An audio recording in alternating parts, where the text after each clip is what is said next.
Zack Morris is trash.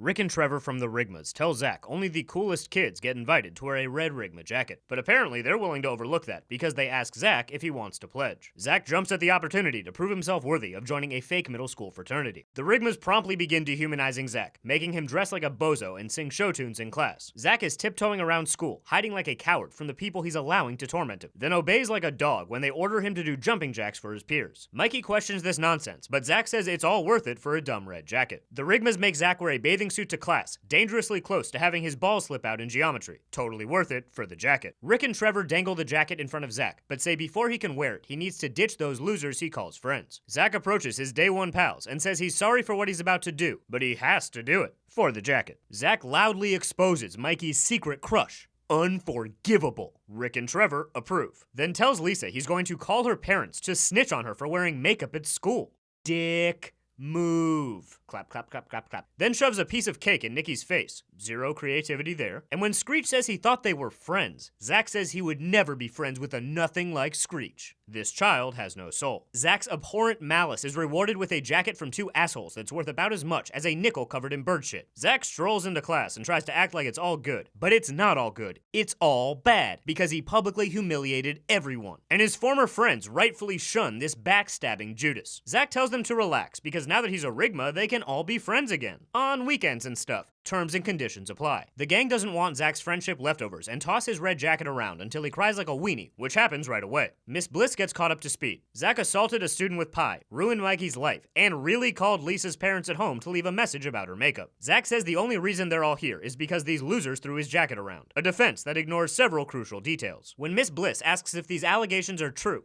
Zack says absolutely not, because he just hit Nikki with a piece of pie, not a whole pie. Another partially accurate response that once again omits many pertinent facts. Zack says they're all just jealous of his sweet jacket. More lies. Miss Bliss says this red jacket just cost him 4 friends. Zack tells the gang he's given it some thought, and he's choosing them over the jacket. But they don't want anything to do with him, because he really needed someone else to explain that a jacket is worth less than 4 people. So Zack immediately turns his back on them again to go sit with the Rigmas. Rick and Trevor have one more surprise for Zack. In order for them to get into the Rigmas, they had to find a gullible sucker and make him believe he was pledging, then get him to do a bunch of horrible stuff. Zack wants to know where they could ever find someone so idiotic. Hey dum-dum, they're talking about your blonde ass. The gang comes over to make sure Zack understands how much it sucks to be humiliated over a jacket, then graciously take him back, because unlike Zack, they're not total buttholes and can think for themselves to assess the situation. But before Zack throws that jacket in the garbage, where he should put his entire body, he gets approval from the gang, because he remains incapable of independent thought. Let's review. Zack Morris wanted to join a middle school pseudo-fraternity just to get a red jacket, and to get that jacket was willing to humiliate himself all over school. Then to earn the approval of people who have done nothing but torture him, brutally destroyed the friendships he had with the people who actually care about him. Then tried to act like nothing happened, and completely ignored any role he had in this situation. And when he said he had a change of heart, but his victims were understandably still upset, he changed his heart again and went right back to his abusers, and found out the shocking news that they had bad intentions this whole time. And all the despicable things he did for that red jacket were pointless, which was always the case, because it was just a stupid red jacket, which he really valued more than the dignity of 4 human beings. 5 if you include Zack, which I certainly don't. Let's call it 4. Zack Morris is trash. Zack Morris is trash.